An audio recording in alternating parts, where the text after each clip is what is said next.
इतनी पाकीज़ा मोहब्बत को सलामत रखना, मेरे मौला मेरे भारत को सलामत रखना। के मत समझना डराने से डर जाएंगे, अब के सारी हदों से गुजर जाएंगे। मौत के नाम का खौफ देता है क्यों, मौत के नाम का खौफ देता है क्यों। मौत जिस रोज आएगी मर के हाकिमों बादशाहों सुनो, जुल्म की फौज के सरबराहों सुनो। मैंने अब तक देखा कि मुशायरे को इस तरफ के लोगों ने ज्यादा जिंदगी दी। ये जो बाईं तरफ बैठे लोग हैं ये थोड़ा थोड़ा खामोश रहे। मुझे देखना है कि कौन सी साइड के लोग मुशायरे को ज्यादा जिंदगी दे रहे हैं। उधर जो माएं बहनें बैठी हैं मुझे उनकी भी दुआएं चाहिए कि कातिलों के सभी खैर खाहों सुनो, वक्त के हाकिमों बादशाहों सुनो, जुल्म की फौज के सरबराहों सुनो, ऐ सियासत के मगरूर शाहों सुनो। मत समझना डराने से डर जाएंगे, नहीं डरेंगे ना, नहीं डरेंगे ना। मैं अशफाक करीम साहब से बैठे हुए एक बात कह रहा था कि पिछले कई साल से मैं ये देख रहा हूं, मारूफ साहब मैं मुसलसल देख रहा हूं कि मुशायरे होते थे, मजलिसें होती थीं, बहुत सारे और कल्चरल इवेंट होते थे। कम्युनिटी में डर सा बैठ गया है, प्रोग्राम्स कम हो गए, लोगों ने जश्न मनाना बंद कर दिया, लोगों ने मुस्कुराना कम कर दिया। ऐसे में इस डर को तोड़ने की जरूरत है, इस खामोशी को तोड़ने की जरूरत है। मैं उस खामोशी को तोड़ने के लिए हिम्मत करता हूं और उस हिम्मत में आपसे दुआ मांगता हूं कि मत समझना डराने से डर जाएंगे।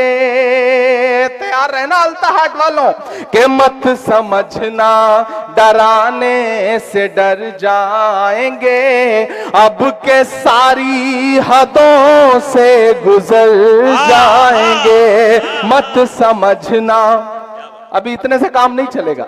इधर के लोग खामोश हैं, इधर के लोग बिल्कुल ऐसे बैठे हैं जैसे बस चुप्पी साध रखी हो। सबकी शिरकत हो, सब शामिल हो इस मुशायरे को मुशायरा बनाने में। मैं फिर से पढ़ता हूं, पहुंचाइए दिल्ली तक, पहुंचाइए पूरे हिंदुस्तान में इन मिसरों को कि मत समझना डराने से डर जाएंगे, अब के सारी हदों से गुजर जाएंगे। अगले मिसरे पे दाद देनी है, एडवांस पेमेंट मत दीजिए। चौथा जो मिसरा है उस पर दाद दीजिए कि मत समझना डराने से डर जाएंगे, अब के सारी हदों से गुजर जाएंगे।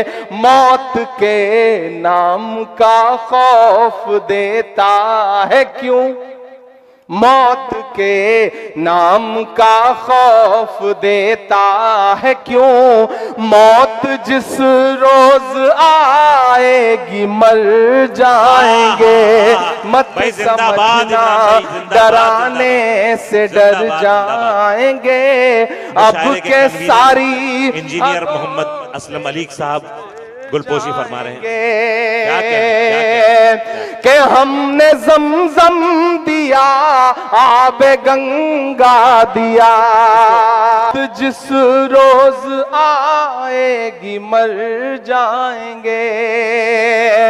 कि हमने जमजम दिया, आबे गंगा दिया, हमने जमजम दिया, आबे गंगा दिया, तुमने भारत को दंगा ही दंगा दिया, तुमने भारत को दंगा ही दंगा दिया, तुमने एक रंग के ख्वाब देखे मगर। यहां से वहां तक एक हाथ को कसम है अगले मिसरे पे, अगर मैं आपकी पूरी नस्ल की सच्चाई बोल रहा हूं तो कोई भी खामोश नहीं रहेगा। एक एक हाथ उठेगा कि हमने जमजम दिया, आबे गंगा दिया, तुमने भारत को दंगा ही दंगा दिया, तुमने एक रंग के ख्वाब देखे मगर तुमने एक रंग के ख्वाब देखे मगर हमने हिंदुस्तान को तिरंगा दिया। जिंदाबाद जिंदाबाद जिंदाबाद जिंदाबाद। क्या हमने जमजम दिया तिरंगा, अब तैयार रहना, ये तिरंगा बदन पर लपेटे हुए, ये तिरंगा बदन पर लपेटे हुए एक दिन इस जमीन में उतर जाएंगे, मत समझना डराने से डर जाएंगे, अब के सारी हदों से गुजर जाएंगे। और जो मेरा रंग है, जो मेरा तेवर है, मैं अशफाक साहब बैठे हैं दिल्ली में, जहां रहते हैं उसके पड़ोस में जंतर मंतर है।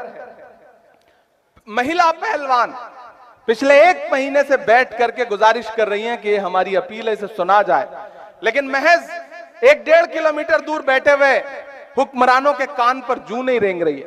700 किसानों ने शहादत दी, उसके बाद बिल वापस लिया गया। उस दौरान मैंने 4 मिसरे कहे थे इस नज्म के एक बंद में, मैं वो सुनाता हूं और इस हुकूमत से कहता हूं कि हिंद के नौजवानों के दुश्मन हो तुम, सच बोल रहा हूं कि हिंद के नौजवानों के दुश्मन हो तुम, आरती और अजानों के दुश्मन हो तुम, किसी के सगे नहीं है, किसी के भी सगे नहीं है, कि आरती और अजानों के दुश्मन हो तुम, हिंद के नौजवानों के दुश्मन हो तुम, पहले तो हिंदू मुस्लिम के दुश्मन थे पर आजकल तो किसानों के दुश्मन हो तुम, के अन्नदाता से उलझे हैं इस बार ये। तैयार है ना? अगर सच लगे तो मैं जो बातें यहां खड़ा होकर बोल रहा हूं, मैं सिर्फ यही नहीं बोलता, मैं कोशिश करता हूं कि ये बातें उनसे 6 फीट दूर खड़े होकर के पार्लियामेंट में भी बोलूं। मैं बोल रहा हूं, मैं आपकी आवाज बन के बोल रहा हूं और ये कह रहा हूं कि अन्नदाता से उलझे हैं इस बार ये। उधर जो लोग खड़े हैं उनकी भी शिरकत हो कि अन्नदाता से उलझे हैं इस बार ये, मोदिया शाह हो सब सुधर जाएंगे, मत समझना डराने से डर जाएंगे, अब के सारी हदों से गुजर जाएंगे, ना इधर जाएंगे ना उधर जाएंगे, बन के खुशबू फजा में बिखर जाएंगे, मौत के नाम का खौफ देता है क्यों, मौत जिस रोज आएगी मर जाएंगे। बहुत शुक्रिया, मैं आऊं और जाऊं और आप बार बार फरमाइश करें। मैं चाह रहा हूं कि मैं आखिर में एक नज्म आपको सुना देता हूं, एक नज्म जो मैं अपनी पसंद की आपको सुनाना चाहता हूं। बहुत अच्छा सुन रहे हैं आप, उस पूरे रंग में आ चुके हैं। एक नज्म सुनाता हूं। इसराइल साहब, बहुत अच्छा बोला आपने। मैंने बहुत कम सियासी लोगों को ऐसा देखा है कि सामने बैठी हुई भीड़ जो है वो पूरा इम्तिहान ले रही हो, फिर भी बोलने की जो जिद है उसके लिए मैं आपको सलाम करता हूं। दोस्तों, मैं चाहता हूं कि एक बार जितने भी यहाँ मेहमानान बैठे हैं, भले ही मैं यहाँ मेहमान हूं लेकिन डाइस पर मैं शायर की हैसियत से खड़ा हूं, और जितने सियासी मेहमान बैठे हैं मैं चाहता हूं एक बार जोरदार ताली बजा करके उनके लिए आप उनकी इज्जत अफजाई करें। मेरा अपना मानना है कि शायर जो है वो समाज का आईना होता है। और हम देश भर में मुशायरों में जाते हैं, मेहमान आते हैं, सियासी लोग आते हैं, शमा रोशन करते हैं और चले जाते हैं। मैं पहली बार ऐसा देख रहा हूं सीमांचल में कि सारे के सारे सियासी लोग बैठे हुए हैं। मेरा अपना मानना है कि शायर समाज का आईना है और आईने के सामने बैठने की हिम्मत वही कर सकता है जिसका दामन साफ सुथरा हो। ये जो सियासी लोग हैं ये नेक लोग हैं, अच्छे लोग हैं, आपकी दुआएं ये बता रही हैं, आप खुद बहुत अच्छे लोग हैं। मैं एक नज़्म आपको सुनाता हूं। मैं इन दिनों जब सियासी महफिलों में जाता हूं तो मेरा दिल करता है कि उनसे पूछूं जिनको आप चौकीदार के नाम से जानते हैं, उनसे बातचीत करूं, उनकी खामोशियों को महसूस करूं। मैं